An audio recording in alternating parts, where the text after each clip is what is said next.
اللہ تعالیٰ نے فرمایا سورہ رعد میں ان اللہ لا یغیر ما بقوم حتی یغیروا ما بانفسہم، کسی قوم کی حالت اللہ نہیں بدلتا جب تک کہ وہ اپنے اندر اپنے نفس کی حالت کو نہیں بدلیں گے۔ پہلے اندر اپنے آپ کو بدلو، پہلے حلال پر اکتفا کرو، حرام سے اجتناب کرو، گھروں میں شرعی پردہ نافذ کرو، شرعی پردہ، یہ رواجی پردہ نہیں، شرعی پردہ۔ پوچھئے علماء سے کس کس سے پردہ ہے، کس کس کے سامنے عورت آ سکتی ہے بغیر حجاب کے، کون ہے محرم، پوچھئے، اور چیزیں بھی پوچھتے یہ بھی پوچھئے نا ان سے، پھر اس پر عمل کیجئے۔ اگر آپ اپنے گھر کے اندر پردہ نافذ نہیں کرتے اور شکوہ کرتے جی بڑی عریانی دنیا میں پھیل رہی ہے، تو آپ کو شکوہ کرنے کا حق نہیں۔ عریانی ہے، بے حجابی ہے، بے پردگی ہے، فحاشی ہے، پھیل رہی ہے، کیوں؟ ہم نے خود اپنے گھروں سے پردہ نکال دیا۔ جس کے بعد دو پیسے آ گئے سب سے پہلا کام یہ کیا کہ برقع اتار دیا۔ معلوم ہوا کہ یہ تو غربت کی علامت تھی، یہ تو گویا کہ دقیانوسیت کی علامت تھی۔ تو ہمیں یہ سوچنا چاہیے، ہماری معاشرت، اب کسی نے قانون تو ہمارے اوپر نافذ نہیں کیا ہے کہ عورتیں پردہ نہ کریں، اللہ کا شکر ہے آج تک پاکستان میں تو ایسا نہیں ہوا ہے۔ مسلمان ملک ایک ترکی بھی ہے، وہاں عورت اپنا سر بھی نہیں ڈھانپ سکتی۔ آپ کو اپنے اخبار میں آپ نے پڑھا ہوگا، ایک ممبر آف پارلیمنٹ ان کی آ گئی تھی کہ جس نے صرف سر ڈھانپا ہوا تھا، سکارف رکھا ہوا تھا سر پر، اس جرم کی پاداش میں اس کی وہ اسمبلی کی ممبرشپ بھی گئی اور ترکی کی سٹیزن شپ بھی گئی۔ ہمارے ہاں تو نہیں، جس گھر سے بھی پردہ نکلا ہے اپنی مرضی سے نکلا ہے، جس نے بھی چھوڑا ہے اپنے ارادے سے چھوڑا ہے، کسی نے آپ پر لازم نہیں کیا۔ تو پہلا کام دیکھیے اصلاح معاشرہ کا، پہلے اپنے آپ کو بدلو، اپنے آپ کو ٹھیک کرو، اپنے کردار کو، اور دونوں اعتبارات سے اپنی معاش اور معاشرت، معاش آپ کی جو بھی کمائی ہے جس پر آپ کا گزارا ہے اس میں کوئی حرام کی آمیزش نہ ہو، معاشرت جو رہن سہن ہے، باقی ظاہر بات ہے چور کا ہاتھ تو آپ نہیں کاٹ سکتے، وہ تو جب تک قانون نہ بنے اور وہ نظام نہ بدلے، زانی کو آپ سنسار نہیں کر سکتے جب تک کہ شریعت کا قانون جو ہے اس کی بالادستی نہ ہو جائے، وہ آپ نہیں کر سکتے، سود آپ ختم نہیں کر سکتے جب تک کہ وہ نظام حکومت ختم نہ کرے، ورنہ تو ہر ایک جو ہے پورے ہمارے نظام کا جو ہے تانا بانا سود پر ہے۔ لیکن خود تو اپنے آپ کو بچا سکتے ہو، ڈائریکٹ انوالومنٹ تو نہ ہو سود میں، خود تو سود پر قرض نہ لو، خود تو اپنی بچت وہاں رکھ کر اس پر سود نہ کھاؤ، اور فکس ڈپازٹ رکھ کر جو ہے سود نہ کھاؤ۔ کم سے کم ان دونوں اعتبارات سے جب تک کہ ہم اپنے آپ کو، تقویٰ تو بہت اونچی چیز ہے، اور تقویٰ بھی وہ جتنا کہ اللہ کے تقویٰ کا حق ہے، تو بہت اونچی بات ہے، کم سے کم جو صریح حرام ہے اس سے تو بچیں۔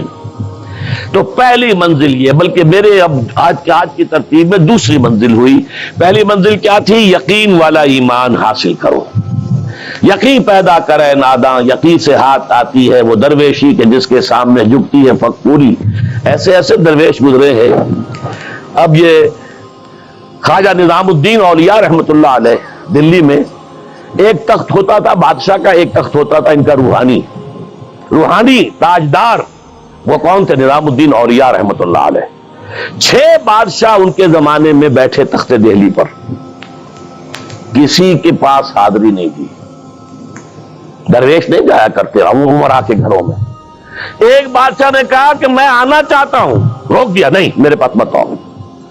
اس نے کہلوایا میں آ جاؤں گا، آپ کا دربار عام ہے، کھلا ہے، سب آتے، میں بھی آ جاؤں گا، آپ مجھے کیسے روک سکتے ہیں؟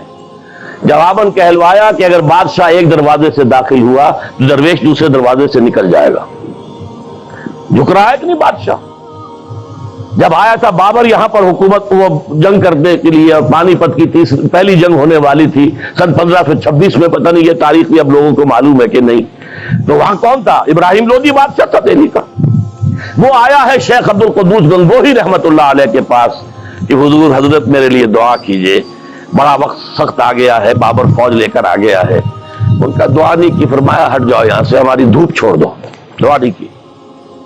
وہ آیا ہے، ہاتھ جوڑ رہا ہے، دعا کی، دعا نہیں کی، اس لیے کہ ظالم حکمران تھا اور بابر نے شکست دی۔ تو یہ فقیروں کے پاس چل کے بادشاہ کیوں جا رہے ہیں؟ اس لیے کہ وہ یقین ہے دل کے اندر، یقین پیدا کرے ناداں، یقین سے ہاتھ آتی ہے وہ درویشی کے جس کے سامنے جھکتی ہے فغفوری۔ بادشاہ جھکتے ہیں جن کے سامنے، وہ کس سے حاصل ہوتی ہے؟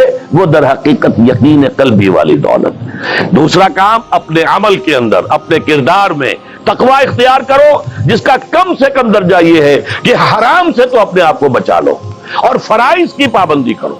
نماز فرض ہے، روزہ فرض ہے، اگر آپ کے پاس مال اتنا ہے کہ زکوٰۃ آپ پر عائد ہوتی ہے زکوٰۃ دینا فرض ہے، اگر استطاعت ہے تو حج کرنا فرض ہے، جو بھی ہے فرائض وہ ادا کرو، فرائض و واجبات ادا کرو، حرام سے اپنے آپ کو روک لو.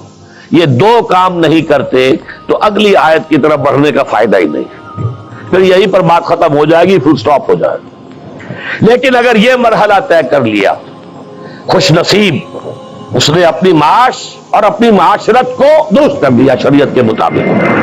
اب اگلا قدم کیا ہوگا؟ وَاعْتَصِمُوا بِحَبْلِ اللَّهِ جَمِيعًا وَلَا تَفَرَّقُوا. اب چونکہ تمہیں فرد سے آگے بڑھ کر ایک امت بننا ہے، دنیا میں انقلاب برپا کرنے کے لیے، اللہ کے دین کا بول بالا کرنے کے لیے، اللہ کے دین کو غالب کرنے کے لیے تمہیں تو فوج بننا ہے، خدائی فوجدار بننا ہے. لہذا تمہیں جڑنا ہوگا نا. تمہیں جوڑنے والی شے کون سی ہوگی؟ میں نے کہا تھا نا، فصیل کی مضبوطی کا دار و مدار دو چیزوں پر ہے، اینٹیں پکی ہو، افراد جو ہیں ان میں تقوی آ گیا، فرما برداری آ گئی، اینٹ پکی ہو گئی دینی اعتبار سے.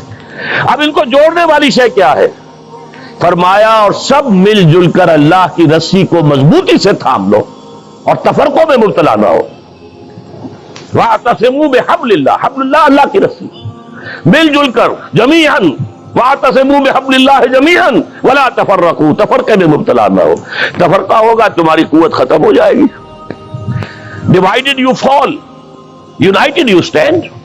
اگر تمہیں مضبوط ہو اور مجتمع ہو، بنیاد مرصوص ہو، تو تمہیں کوئی شکست نہیں دے سکتا.